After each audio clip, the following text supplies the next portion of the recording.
जब वो किसी बड़े जानवर को, किसी बड़े जीव को, जीव जंतु को निगल जाता है तो फिर वो ज़्यादा हिल डुल नहीं सकता, तो वैसा ही पड़ा रहता है। ये उसका उदाहरण दिया है आचार्य ने। देखो, सारे लोकालोक को ग्रासीभूत करके अत्यंत तृप्ति से मंथर हो गया है। अब उसे भोजन अब चाहिए नहीं, अत्यंत मंथर। अब किसी जीव पे वो झपटता नहीं, वो जीव उसके ऊपर से भी निकलते रहें, सामने आए, लेकिन उसको तो अब जितना चाहिए था भोजन मिल गया है, अब तो उसको पचाने की समस्या है, तो उसकी हलन चलन भी बंद हो जाती है, बिल्कुल वैसा मरा जैसा पड़ा रहता है, क्योंकि सारी शक्ति उसे अंदर के पचाने में लगती है। डॉक्टर लोग हार्ट पेशेंट को भी ये कहते हैं कि खाना खाने के 2 घंटे बाद तक आप कोई काम नहीं करेंगे, बिल्कुल आराम करेंगे। उसका कारण क्या है? क्योंकि आपके हार्ट में इतनी ताकत नहीं है कि वो अनेक काम एक साथ कर सके। जब भोजन आमाशय में पहुंचा है, आमाशय समझते हैं, स्टमक, वहां 2 घंटे रहता है भोजन, उसके बाद वो आंत में चला जाता है। तो 2 घंटे में आमाशय विभिन्न प्रकार के उसमें से रस छोड़ता है। ये सब भोजन को तोड़ने वाली चीज होती हैं। एसिड, एसिड जैसे बोलते हैं ना, एसिड को छोड़ता है और उससे भोजन को वो पचाने की प्रक्रिया ठीक करके कि आंत में जाने लायक बनाता है। जो काम आपने दांतों से नहीं किया उस काम को भी वो करता है। वहां भी दांत तो है नहीं, लेकिन वो एसिड से उसको तोड़कर दूध को फटाफट अंदर जाकर एसिड छोड़ते हुए बिल्कुल फट जाता है। कभी कभी उल्टी हो जाती है ना, तो दूध बाहर से दूध जैसा नहीं निकलता है, फटाया दही जैसा निकलता है। तो उस आमाशय को सक्रिय करने के लिए बहुत खून की जरूरत है। तो हार्ट सारी सप्लाई उधर करता है और सारे माथे को, हाथों को, पैरों को बहुत कम सप्लाई करता है। इतनी करता है कि जिससे वे जिंदा रह जाएं बस। यदि आपने हाथ पैर से और माथे से काम किया तो उसे भी वहां ज्यादा खून सप्लाई करना पड़ेगा। ज्यादा करेगा तो उसको कम मिलेगा आमाशय को, तो वो भोजन को ढंग से तोड़ नहीं पाएगा, तो आपको अपच हो जाएगी। फिर वैसा ही बिना तोड़ा हुआ भोजन और आंत में चला गया तो कब्जियत हो जाएगी और बहुत बहुत तकलीफें आपको खड़ी हो सकती हैं। और जवान लोगों को क्यों नहीं है? क्योंकि उनका हार्ट इतना मजबूत है कि उसके लिए भी पूरा खून पहुंचा देता है और बाकी शरीर को भी, दिमाग को भी पहुंचाता रहता है। आप दौड़ो भी तो भी आपको भी वो देता रहता है, समझे ना? इसलिए वो कहते हैं कि 2 घंटे तक खाना खाने के बाद बस आप आराम करो और सारी शक्ति हार्ट को वहां लगाने दो, फिर आप बाहर लगाना।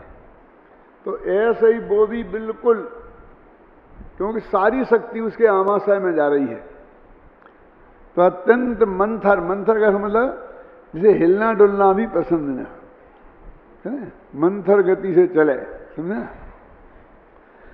ऐसा इसने सारे लोकालोक को ग्रासीभूत, सारे लोकालोक को जान लिया है।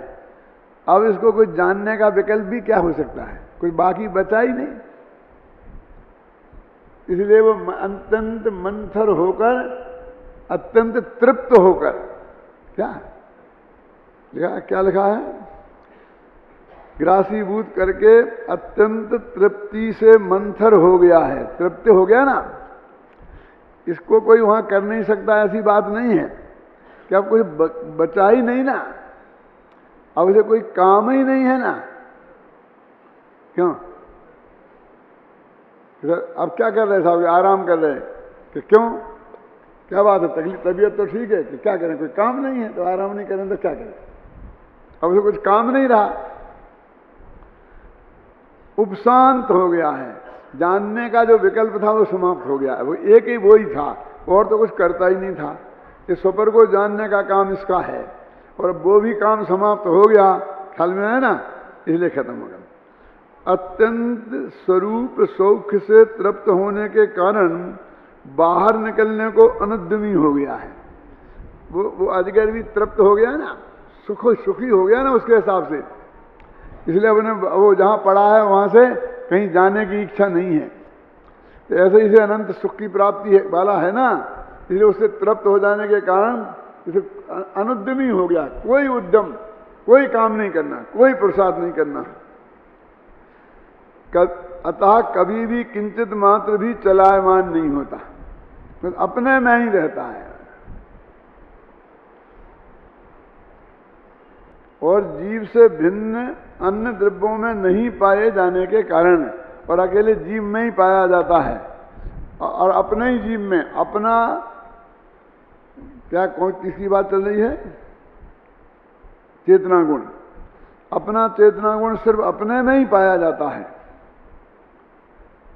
समझे ना? अन्य द्रव्यों में नहीं पाए जाने के कारण स्वभावभूत है, इसलिए ये अपने आत्मा का स्वभाव है। ऐसा चेतना गुण समस्त विवादों का नाश करने वाला है। ये समस्त विवादों का नाश करने वाला है, मैं सारे झगड़ों को मिटा देगा। कौन से झगड़े मिटा देगा ये? क्यों? अपने समाज के झगड़े मिटा देगा, अपने मिशन के झगड़े मिटा देगा, अपने देश के झगड़े मिटा देगा, पाकिस्तान से लड़ाई मिटा देगा। बोलो रमेश। ये जो 38वीं गाथा में 38 से लेकर 44वीं गाथा तक जो समस्त विवाद खड़े हुए थे, कौन से? कर्म जीव है, कर्म का पुद्गल, 8 प्रकार के बताए थे ना मान्यताएं जीव की। पढ़ो कोई गाथाएं पढ़ लो, कौन सी 38 से 44 तक तो ख्याल में आ जाएंगे कितने कौन से झगड़े मिटाएगा ये। 38 से 44 गाथाएं का पद्यानुवाद पढ़ लो, क्योंकि दिमाग में आना चाहिए ना कौन से झगड़े मिटाएगा जी। कैसे पढ़ते हो? ढंग से पढ़ो भाई। परात्मवादी, 95 पेज। परात्मवादी मूढ़ जन निज आत्मा जान नहीं,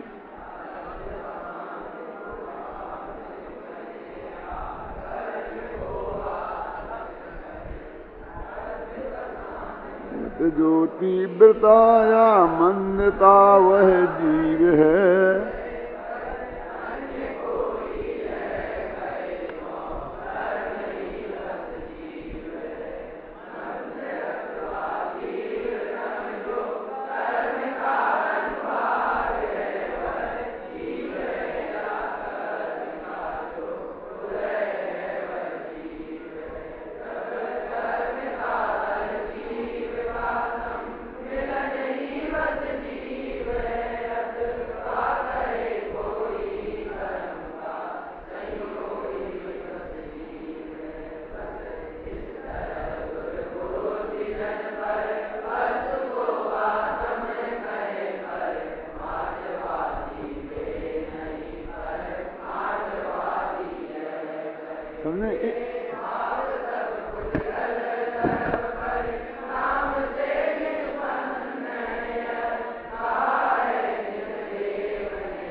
बस अब घर पर शांति से स्वाध्याय कर लेना कि जीव के संबंध में जो परमार्थवाद को नहीं जानते हैं वे लोग ऐसे 8 तरह की मान्यताएं करते हैं, इन्हें जीव मानते हैं। और इस तरह उनमें बहुत बड़ा विवाद है कि जीव क्या है। तो कहते चेतना गुण उन सारे विवादों को नाश कर देता है। कहते जिसमें ये चेतना गुण पाया जाए वो जीव है, और जिसमें चेतना गुण नहीं पाया जाए वो जीव नहीं है। ख्याल में है ना? ये चेतना गुण सारे विवादों को नाश करने वाला है, समझ गए ना? क्योंकि हमको ये तो ध्यान ही नहीं रहता है कि कहीं इस गाथा में पीछे जो चर्चा चली है उसमें कोई विवाद की चर्चा आई है। अपन को तो यही विवाद दिखते हैं ना, क्यों? जो समाज में हो रहे, मिशन में हो रहे, देश में हो रहे, दुनिया में हो रहे, हम कहते हैं इस सारे विवादों का नाश हो जाए तो उन अमेरिका वालों को बता दो ना, क्यों भाई ये विवादों के नाश करने का ये उपाय है। एक किन में हो रहे विवाद, जो जीव की खोज में है उनमें। और क्या विवाद हो रहा है, कोई कहता है कर्म जीव है, कोई कहता है शरीर जीव है, कोई कहता है नो कर्म जीव है, कोई कहता है कर्म का सम्मिलन जीव है, कोई कहता है राग द्वेष मोह जीव है। समझ गए ना, ये विवाद हैं। और इन सारे विवादों को नाश करने वाला कौन सा है, वो चेतना गुण।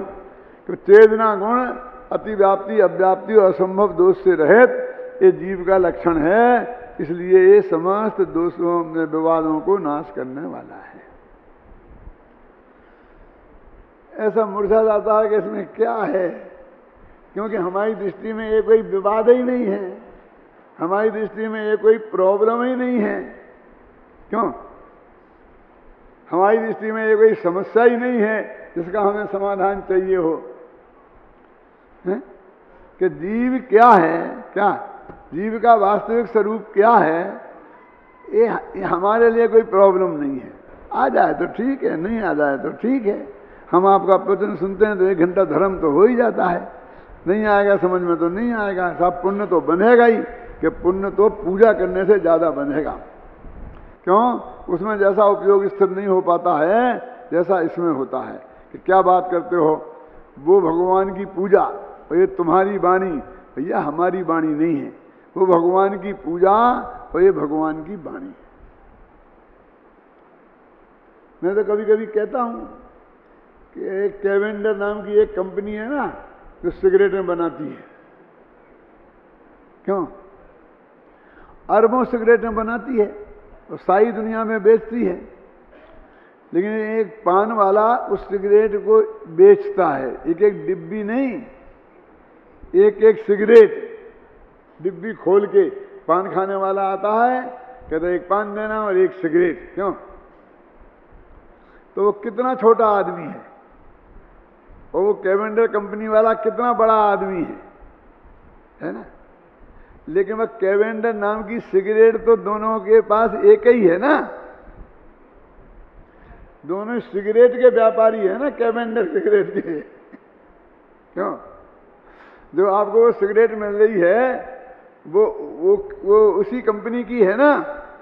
क्यों, तो पैकिंग देख लो, कहीं ऐसा नहीं होगा वो तुम्हारे सामने पैकिंग खोले काम खत्म। तो ऐसे ही भगवान तो हैं कैवेंडर कंपनी के मालिक जैसे, और हम हैं पान वाले।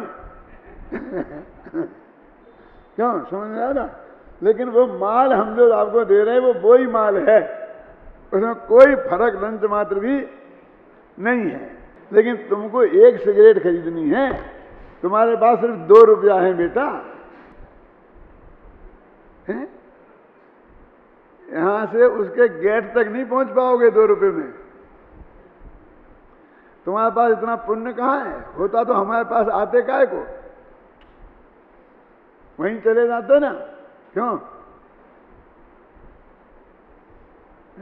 तुम्हें यदि कैवेंडर सिगरेट पीनी है तो हमारी दुकान के अलावा कोई रास्ता नहीं है, बस बात पक्की बात है, वो ही है। इसलिए तुम्हें दिनेंद्र भगवान की बात सुननी है तो वो हमसे ही मिलेगी, और दुनिया में कहीं आपको हमसे मतलब अकेले हमसे नहीं, जो जो दिनेंद्र भगवान की बात कहते हैं उन सब से। कोई अभिमान की बात मत समझना, अपने अभिमान के पोषण के लिए बात नहीं कहते हैं। कल में है ना, क्या बात हुई ना, तो अपन वहीं चलो। अब जो चेतना गुण समस्त विवादों का नाश करने वाला है। क्यों, बोलो, ये साधारण सा अर्थ है, लेकिन यदि मैं नहीं बताता तो आप समझ लेते। बोलो गप्पूलाल जी, कि कौन से विवाद हैं? हम तो ये गाथा ले जाते कि सब 49वीं गाथा में है समस्त विवादों का हल है, और तुम अब लोग इसे रखो लोकसभा में, विधानसभा में, हैं? क्योंकि हमें वही विवाद दिखते हैं। सदा अपने अनुभव में आने वाले ऐसे इस चेतना गुण के द्वारा जीव सदा प्रकाशमान है, अतः जीव चेतना गुण वाला है। माने चेतना गुण के द्वारा प्रकाशमान है। दीपक जो जल रहा है वो अपनी वो ज्योति से जल रहा है। ये भगवान आत्मा निरंतर प्रकाशित है, वो कोई गुप्त नहीं है। सूरज तो अपने प्रकाश और प्रताप से 24 घंटा जगमगा रहा है, बस तुम्हें देखने की जरूरत है। तुम तल घर में से निकलो, बाहर आओ, धूप से घबराओ मत और जाओ, देखो अभी कैसा कैसा सूरज कैसा होता है। अब वो तलघर में बैठे बैठे क्यों बातें कर रहे हैं कि वो आत्मा तो बहुत गुप्त है, ऐसा है ऐसा है। अरे तू गुप्त है, आत्मा गुप्त नहीं है। वो तो अपने चेतना गुण से निरंतर प्रकाशमान है। इस प्रकार इन 9 विशेषणों से युक्त चैतन्य रूप निर्मल प्रकाश वाला एक भगवान आत्मा परमार्थ स्वरूप जीव है। ये असली जीव ये है। 9 विशेषण वाला माने अरस, अरूप, अगंध, अव्यक्त, समझ गए ना। और चैतन्य रूप, ये चेतना गुण की बात। निर्मल प्रकाश वाला, प्रकाशमान की बात। एक भगवान आत्मा ही परमार्थ जीव, असली जीव ये है। और ये कीड़े मकोड़े कि ये दया करने के लिए जीव हैं, जो इस लोक में भिन्न ज्योति स्वरूप टंकोत्कीर्ण विराजमान है। इस लोक में सबसे जुदा टंकोत्कीर्ण भिन्न ज्योति स्वरूप विराजमान है। टंकोत्कीर्ण जानते किसे बोलते हैं? टंकोत्कीर्ण, टांकी से उकेरा हुआ। तो टंकोत्कीर्ण क्यों कहा जाता कोई परमानेंट वस्तु को? देखो, एक तो पानी में अपन कुछ लिखें, है ना, तो जो लिखोगे लिखते के साथ ही मिट जाएगा। पूरा नमोकार मंत्र लिखो ना, तो ना लिखोगे और मां लिखोगे तो ना मिट जाएगा, है ना। फिर उसे अपन खड़िया से पाटी पे लिखें। अभी बच्चे तो समझते ही नहीं है क्या खड़िया है क्या पाटी है, तुम लोग तो समझते होगे ना, तो वो भी मिट जाने वाला है। फिर अपन स्याही से कागज पर लिखें तो वो भी मिट जाने वाला है, समझ गए ना। तो वो कहते हैं टांकी से पत्थर पर उकेरें, तो शिलालेख कहते हैं ना। तो शिलालेख क्यों टांकी से पत्थर पर उकेर के लिखे जाते हैं? इसलिए लिखे जाते हैं कि अधिक काल तक उनके रहने की गारंटी है। तो कोई चीज को टिकाऊ के अर्थ में टंकोत्कीर्ण बोलते हैं। अत्यंत टिकाऊ वस्तु को क्या बोलते हैं? टंकोत्कीर्ण। ऐसा भगवान आत्मा टंकोत्कीर्ण है। ऐसा नहीं है कि अभी हमें तुम्हें बताया कल मिट जाएगा, विराजमान है। रस, रूप, गंध, स्पर्श, ये 4 पुद्गल के गुण हैं। शब्द पुद्गल की पर्याय है। ये पांचों 5 इंद्रिय के विषय हैं। यहां इन 5 के निषेध रूप 5 विशेषण आरंभ में ही लिए गए। इससे यह संकेत मिलता है कि आचार्य देव यह कहना चाहते हैं परमार्थ जीव इंद्रियों का विषय नहीं है। ये क्यों कहना चाहते हैं? क्या जरूरत है? काय का विषय है, काय का विषय नहीं है? ये कहना चाहते हैं कि तुम अपने ज्ञान का प्रयोग आज तक इंद्रियों के माध्यम से ही करते आए हो। जब जब तुम्हें कुछ जानने की इच्छा होती हो तो आंख खोलते हो, कान से ध्यान से सुनना चाहते हो, चक्के देखते हो। तो बता रहे भैया तुम्हारी इंद्रियां आत्मा के जानने के किसी काम की नहीं है, ये बंद करो। ये बताना इसलिए जरूरी है। अतः इंद्रियों के माध्यम से इसे नहीं जाना जा सकता। अरस, अरूप, अगंध, स्पर्श, अशब्द, अव्यक्त, अनिर्दिष्ट संस्थान और अलंग्रहण, ये 8 विशेषण तो निषेध परक हैं। आ लग रहा ना इसमें। परंतु चेतना गुण वाला यह 9वां विशेषण विधि परक है, पॉजिटिव है। चेतना गुण आत्मा का मूल स्वभाव है। अतः आचार्य अमृतचंद्र ने आत्मख्याति में इसकी महिमा बताने वाले अनेक विशेषण लगाए हैं, जो आत्मख्याति टीका के अर्थ में दिए जा चुके हैं। अपन ने पढ़े ना अभी।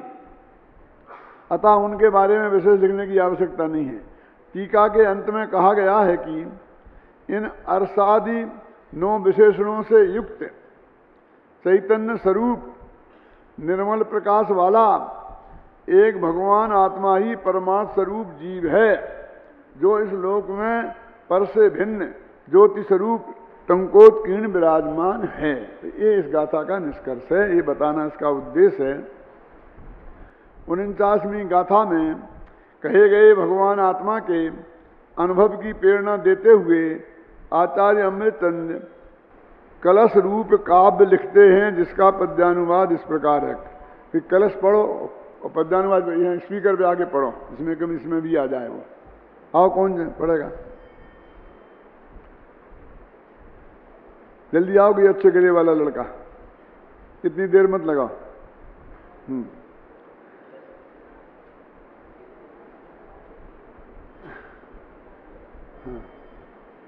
समझे ना? एक कलश 35वां और उसका पद्यानुवाद। तुम लोग उसका अर्थ जब तक वो आगे शुरू करता तुम अर्थ पढ़ लो जब तक।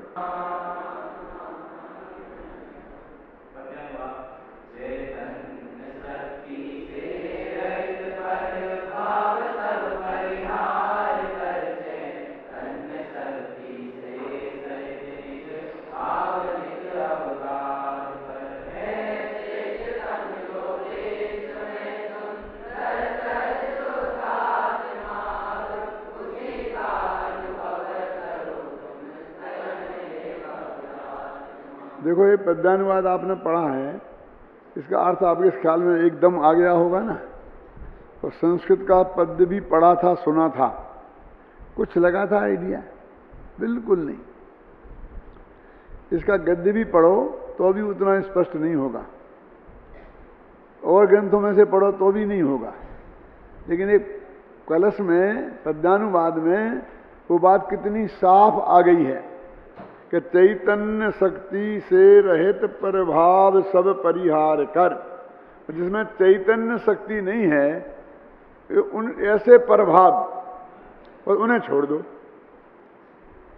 एक ही बात है कि किन्हें किन्हें छोड़ना है कि ये मत देखो कि उसमें क्या क्या है, ये देखो कि उसमें चैतन्य शक्ति है या नहीं। क्यों? दरवाजे पर हमने एक चपरासी को खड़ा कर दिया और कह दिया कि इस हॉल में जो लोग आने योग्य हैं उन्हें आने देना, और जो आने योग्य नहीं है उन्हें गेट पे ही रोक देना। बोलो, निपट जाएगा काम आपका। भगवान को भी चपरासी बना के खड़ा करोगे ना तो अभी नहीं निपटेगा ये काम। कौन निर्णय करेगा कि आने योग्य है कि नहीं है? हर एक आदमी की। क्यों? बोलो, कि जो आजकल स्वाइन फ्लू हो उसे मत आने देना और बाकी को सब आने देना, तो वो कोई डॉक्टर है? और डॉक्टर भी ऐसे गेट पर खड़े होकर निर्णय कर सकता है क्या? वो जांचने करेगा, 10,000 रुपये खर्च होंगे, 3 दिन बाद बता पाएगा कि है कि नहीं है। तो क्या करें कि एक तुम पास बनाओ और तुम जिनको पास दो तुम्हारा काम है जांच माच करना। चपरासी से तो ये कहोगे ये पास जिसके पास हो उसे देखना, उसको मत देखना। क्या कहना? ये पास हम तेरे को बता देते हैं, ये देखना, और ये जिसके पास हो उन्हें आने देना। क्यों? ठीक है कि नहीं? तो तारा सरल काम हो गया। अपन तो चपरासी जैसे ही है ना। भगवान ने अपन को पास दिया है क्या? कि चैतन्य शक्ति से रहित सब भाव सब परिहार कर। जो चैतन्य शक्ति जिसमें नहीं है उन सबको छोड़ देना, बस खत्म। कि वे जीव हैं कि नहीं है, ये नक्की करने के लिए चैतन्य शक्ति से रहित सब भाषा भाव सब परिहार कर, और चैतन्य शक्ति से सहित निज भाव नित्य अवगाह कर। निज भाव चैतन्य शक्ति से सहित है, बस उसमें निरंतर अवगाह करो। अवगाह न करो माने तन्मय हो जाओ, डूब जाओ। अब अपन पानी में कूद जाते हैं ना, और डुबकी लगाते हैं, उसे बोलते हैं अवगाह करना, पूरी तरह डूब जाना। ये ऊपर जो छंद संस्कृत में दिख रहा है ना, जिसमें आपको बहुत कठिन दिखता है, उसका बिल्कुल यही अर्थ है अक्षर से, कोई और अर्थ नहीं है। वही तो सब संस्कृत के विद्वान बैठे हुए हैं, क्यों? तब सिद्धांत कौमुदी पढ़ी है, मध्य सिद्धांत कौमुदी पढ़ी है, लेकिन मिलान करना ये अर्थ है इसका क्या नहीं है श्रेष्ठतम जो विश्व में सुंदर सहज शुद्धात्मा, विश्व का सर्वश्रेष्ठ पदार्थ है सहज शुद्धात्मा, ख्याल में है ना। बस अब उसी का अनुभव करो तुम स्वयं, हे भव्य आत्मा, हे भव्य जीवो, तुम उस भगवान आत्मा का ही एकमात्र अनुभव करो और कुछ भी इस जगत में अनुभव करने लायक नहीं। ये 49वीं गाथा में आत्मा का स्वरूप बताया। पहले तो नेगेटिव कहा था, ये आत्मा नहीं है, ये आत्मा नहीं है। फिर उन्होंने कहा पॉजिटिव बताओ, तो पॉजिटिव बताया, तो उन्हें 8 बातों को ही उनने पॉजिटिव भाषा में रख दिया। पहले कह रहे थे रस नहीं है आत्मा में, रूप नहीं है, और अब कहने लगे अरस है, अरूप है, अगंध है। जैसे 9 ही विशेषणों से युक्त आत्मा है, फिर अंत में कह दिया चेतना गुण वसद्धम, चेतना गुण वाला है, बस तुम्हें समझ लो भाई। उस चेतना गुण को तुम पहचान लो, ख्याल में है ना। कैसे पहचाने? कि चेतना गुण से ही पहचानोगे।